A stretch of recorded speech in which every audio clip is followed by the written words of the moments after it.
This is the TubeBuddy 23 sneaker channel. TubeBuddy 23 のスニーカーチャンネルです。Every day I bring you content every single day. 毎日アップするので、日本語できない。毎日アップするので、毎日見てください。Usually it's about sneakers, but not today. Every Tuesday I bring you a Tuesday top 10. And currently that Tuesday top 10 is all about helping new YouTube channels and how they can get the best out of their channel. And today what we're going to be doing is we're going to be looking at how to write good tags that are going to get your video searched and viewed, and also how to look at other users, other content creators' tags. So you could be checking out the biggest YouTubers and see what tags they put on their videos to get views. And that way you can check them out and compare and do it on your own channel and get more views too. So today it's all about how to write a good tag or good tags for your video. And it's also about checking out how to compare your tags with somebody else's tags to see how you're doing. As I said in the introduction, this is usually a sneaker channel, and tomorrow I will be back with the LeBron 16 Low soundtracks, which is an interesting looking sneaker. I look forward to bringing that to you. But today it's all about counting down the top 10, and we're into episode 5, and I'm glad to bring you episode 5. We're gradually building up towards the real gold, the real juicy stuff that's going to get you guys more views and more subscribers if you're a content creator. If you're just one of my regular subscribers and you're happy to check out my content, I thank you very much and I appreciate it. It's great having people checking in and checking out what I'm doing here. And speaking of subscribers, while I'm shooting this, we're still just slightly under 250 subscribers, but while you're watching this, we might be over 250 subscribers, which means real soon I'm going to be talking about something I've been keeping a secret, a sneaker piece of information. I've been keeping a I've been keeping a secret from you guys out there. And I'll bring that to you guys once we hit 250, so that's probably going to happen real soon. But today, with all that being said, out of the way, get rid of all that stuff, let's get into content creation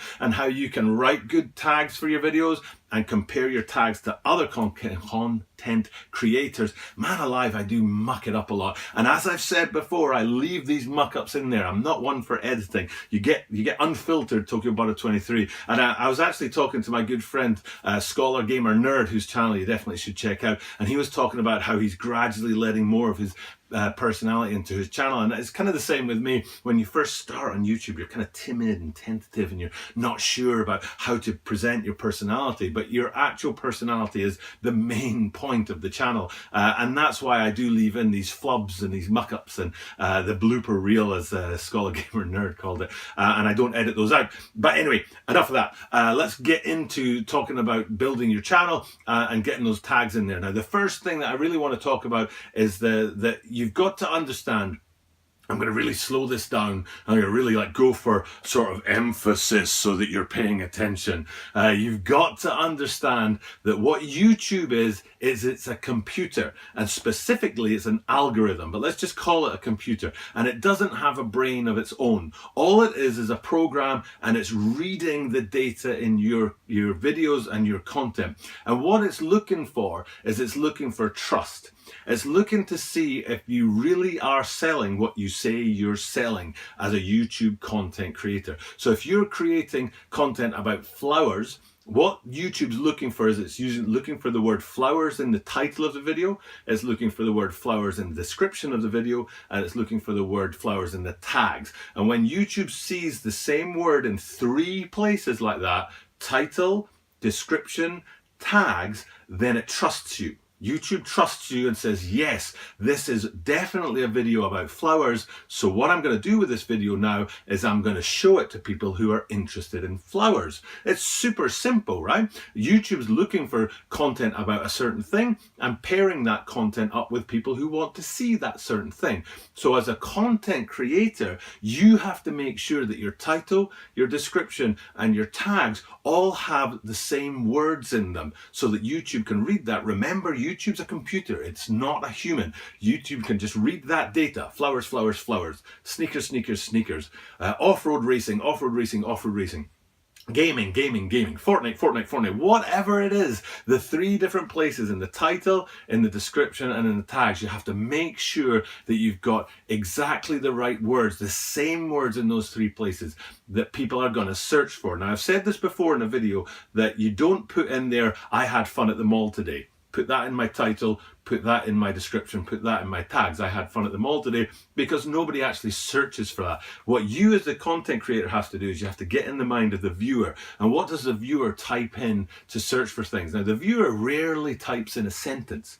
They very rarely type in a sentence. What's the most interesting Nike on the market right now? They're not going to type that in. They're going to type in most interesting Nike now. 4 different words like that, right? So you have to think about what the viewer is typing into search when you make your tags for your content. Now, what I've done now, I think I'm right in saying I've showed this to you in some screenshots up there. I think, is that there's a box here of my tags for the Jordan Bread 4 video that I did recently, because I really love that video, and it's close to my heart as Jordan 4s are. And what you've got there is the tags, and what I want you to see in those tags is you can see that, and I'm using the, let's see, it's the Beta Studio to show you this, because Beta Studio tags, you can see more of them. When you look at your tags on the custom, the Classic Creative Studio Creative Classic, the tags are short and harder to see, so I'm using Beta to show you this.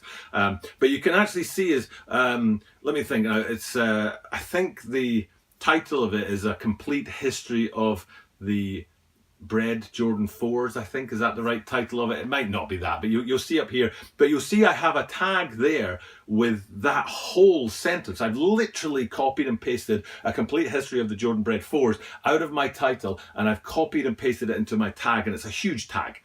Which is unusual in a way, you think, but actually when YouTube looks at that, it sees the title and the tags are identical. It's like, oh, I can trust this. But I didn't stop there. A Complete History of the Jordan 4 Breads, I think I'm right in saying. I'm going to forget that because I'm so old. But then what I do is I take that tag, let's say it's this big, A Complete History of the Jordan 4 Breads, and then I paste it again in my tags, and I erase the last word, A Complete History of the Jordan 4s.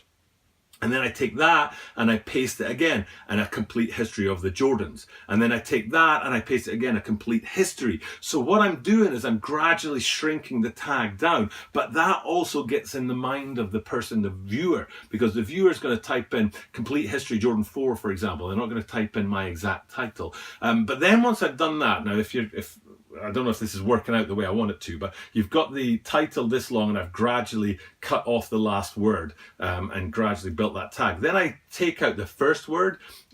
So for example, A Complete History. Now it just says History of the Jordan 4 Bread, History of the Jordan 4, History of the Jordans. And you can see that in my tags here that I've done that. And so what I'm doing is I'm kind of, I don't know, I'm reducing the odds. I'm reducing the I'm increasing the odds. I'm increasing the number of searchable tags. Somebody might just type in Jordan 4. Somebody might type in Jordan 4s. Somebody might type in History Jordan 4s. Somebody might type in Complete History Jordan 4s. So what I'm trying to do is I'm trying to make sure the words in my title, which I've also copied and pasted into my description, and then in my tags, I'm trying to rearrange those words and shorten it and lengthen it a little bit to make sure that whatever somebody types into their search engine appears in my tags, and therefore my video will be promoted by YouTube to them. That was an awful lot to take in. It makes sense to me because I do it for every single video. If you check out, and you should do this, you should check out one of my videos, and I'll show you how to do this in the second half of this video. But if you do this, you'll see that the tags I put on videos are just massively full, especially because I do it bilingually. I put the English and the Japanese in there as well. So I only actually have 250 characters to play with in each language, which makes it even harder. But I do recommend you fill your 500 quotient of tags in there and get them as full as you can with anything.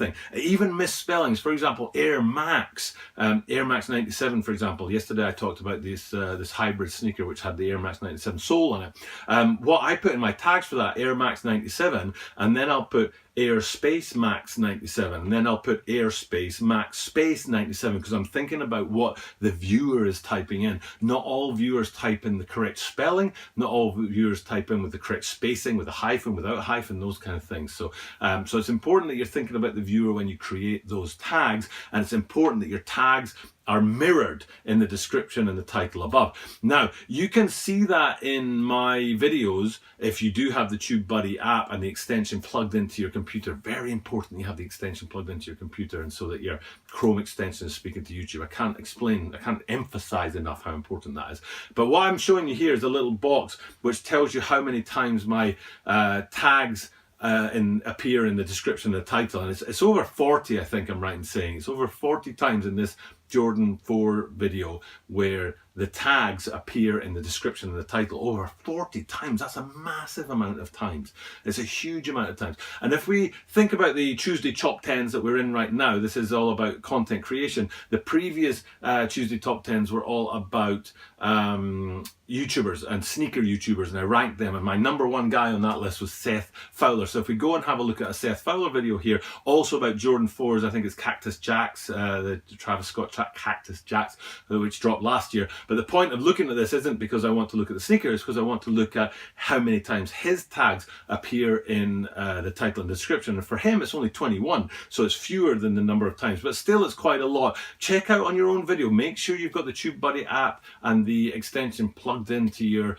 web browser, which you can have on Safari, and you can have on Internet Explorer, and you can have on Chrome as well. I do it on Chrome, and that will give you the option to look at this and to see how many times your tags appear in your description and title. And YouTube is reading that data. It's reading that and saying, wow, 21 times this guy Seth Fowler, he's actually legit. He really is talking about Jordan 4s. 40 odd times, wow, this guy talking about a 23, he's legit. He is actually talking about the bread 4s, you know? So that make sure that YouTube can read that. If you've got a video that you're doing about Fortnite, you know, killer kill streak on Fortnite, and then in the description down below it says I do gaming videos, and then the tags down below is like I don't know, Los Angeles gaming and new phone, I don't know, I'm just making this up. None of them match, and YouTube will read that and be like, whoa, this might not actually be what it says it is, and therefore YouTube is not going to promote that to people who like gaming out there. But if it says, you know, killer 25 kill streak on Fortnite, and then in the description it says this video is about me getting a killer 25 kill streak on Fortnite, and then down below you have the words in the tags kill streak, Fortnite, 25, you know, those kind of things, then those all match up. YouTube reads that and says, right, I'm going to promote this video to Fortnite users and to people who search Fortnite and things like that. So it's really, really very important. Okay, now I also said about that we're going to compare your tags to other people's tags, and we already started doing that with Seth Fowler's content. You got the little box there beside my Bread 4 video that you can only see if you have the TubeBuddy extension plugged in. Man alive, I have to keep saying that. You can only see that box if you have the TubeBuddy extension plugged in. Even if you have the TubeBuddy app on your phone, you cannot see this content unless you have the TubeBuddy extension plugged in. I just keep saying it. Go back to episode 1 if you don't know what I'm talking about. I'll stick the playlist for this whole YouTube content creation stuff going on here. Go back to episode 1 where you can get information about the app, but also about the extension. It's so important that you have the TubeBuddy extension plugged in. And the first thing that I've already talked about was that you can see how many times, including for your own channel, you can see how many times the tags appear in the description and the title. But you can also see that for your competitors or your inspiration. My inspiration is Seth Fowler. I go to look at his videos and see how many times his tags appear in his description and his title. And you can do that. You can do it for your own videos, or you can do that for competitors or inspiration or other people in the same field as you. But you can also see, and this is the second point and really important, which again is great gold for you content creators out there, you can see what tags other people have put on their videos. I mean, that's massive information. If you want to check out, is it still PewDiePie is the top guy on YouTube? I think it is. I don't really follow those guys that are millions of subscribers away from me, but I think PewDiePie is still the top guy there. And if you go to one of his videos and you have the TubeBuddy app, you have the TubeBuddy extension plugged into your web browser, if you have that turned on, you will be able to see PewDiePie's tags, and you'll be able to say, right, this is the kind of tags he puts on his videos to get views. Now, he's maybe not a good example because people check out his videos without, you know, they just type in PewDiePie and check out his videos. Do you know what I mean?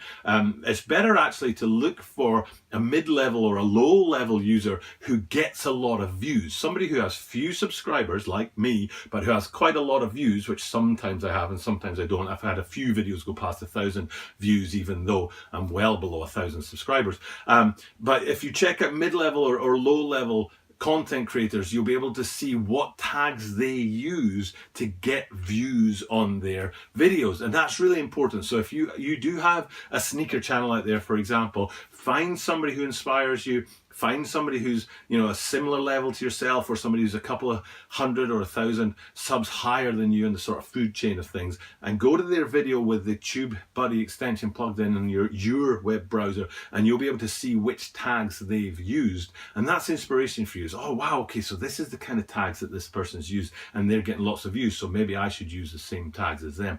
And I've for a while I've been talking about this, I've had Seth Fowler's tags for his what do they call Cactus Jack, Travis Scott Four's video. I've had those up here for a while, but what I haven't had is that you can actually click a little button below and you can see how successful their tags are. Bing! And right there you see that there are, I think, 6 of Seth Fowler's tags are ranked. They have the green number beside them, which means that if somebody types that word into YouTube, his video comes out on the recommended viewing list. But not only that, 4 of them are ranked number 1. That's incredible. I think one of them might be Jordan 4s maybe, or Cactus Jacks or something like that. And if you type in that word into Google or YouTube, it's telling you that the number 1 video that's going to come out is Seth Fowler's Jordan 4 Cactus Jack video. So not only are you able to see the tags that other people have put on their videos, but you're also able to see how successful they've been in promoting that video up the rankings in searches, both in YouTube, but also in Google. Of course, in Seth Fowler's case, he's a megalith. He's a Goliath. So it's not just about tags with him. He has history with YouTube. He has hundreds of thousands of views. I think this particular Jordan video that we're talking about had over 170,000 views. So that's also in there. I'm not saying that if you just match Seth Fowler's tags, you're going to get the same number of views as Seth Fowler. If only it was that easy. But there's other stuff in there. But it's still interesting, and it's good data for you as a content creator to be able to look at somebody else's video, look at the tags that they use and say, right, okay, they use this tag and they're getting a lot of views, so maybe I should start putting that in my videos and I'll get a lot of views too. So today's video, to summarize, it was all about 2 things. The second thing, which I just finished talking about, is being able to see the tags that somebody else has used, and you can look at them and compare them to your own videos and make sure that you are being as effective as possible with your tags, but also making sure that you write a tag in such a way that YouTube sees it and the viewer searches for it. Those 2 things are really important. YouTube needs to see it so that YouTube can then suggest your videos to a viewer, and the viewer needs to search for it so that the YouTube can put those 2 together. The search and your information in the tags, YouTube puts them together and says, right, this person here is searching for bread 4s. Tokyo Butter 23 here has got a bread 4 video, and I know it's a bread 4 video because it's in the title, it's in the description, it's in the tags. So I'm going to put those together and I'm going to suggest this video from Tokyo Butter 23 to this viewer. And that's the key to tags and getting your tags right. They're searchable by the viewer, but they're also seeable by YouTube because they're in the description and the title, and that way we can put those 2 together and get you guys more views, and more views means more subscribers. Okay, as usual, I always bang on a lot on these Tuesday Top 10 videos content creation because it's very precise, it's very detailed, and getting it right can have a massive impact on your channel. So please do try, if you are watching this and you are a content creator, please do try out some of these tips. Change the way you do tags, do them in different ways. I'm not done talking about tags either. I talked about tags last week and I'm talking about them again this week, and there's still more in there that to do with the TubeBuddy app and the TubeBuddy Chrome extension or internet extension, which will help you get views and get subscribers. But today it really was about making sure your tags are done in such a way that YouTube can see them and that people will search for them, because that's how YouTube puts the viewer and you together. And that's the bottom line, getting people to view your content. Okay, enough. That's enough from me today. I don't know how long I've been rabbiting on. It could be 5 minutes, it could be 50 minutes. You guys could all be asleep out there for all I know, but it doesn't stop me. I just keep on coming. We're probably past 250 subscribers by now, so I'm going to drop real soon that real surprise that I've got probably tomorrow when I'm reviewing those LeBron 16 Low soundtracks. It's going to be interesting, so stick around for that. I'm looking forward to the next sort of phase of this channel where we move past 250 subscribers and into part 2 of my 4-part kind of plan to get to 1,000 subscribers. So definitely check that out and find out what the surprise is that I've been holding on to. But for now, I'm just going to sign off and say thanks for checking in, and I will definitely see you tomorrow.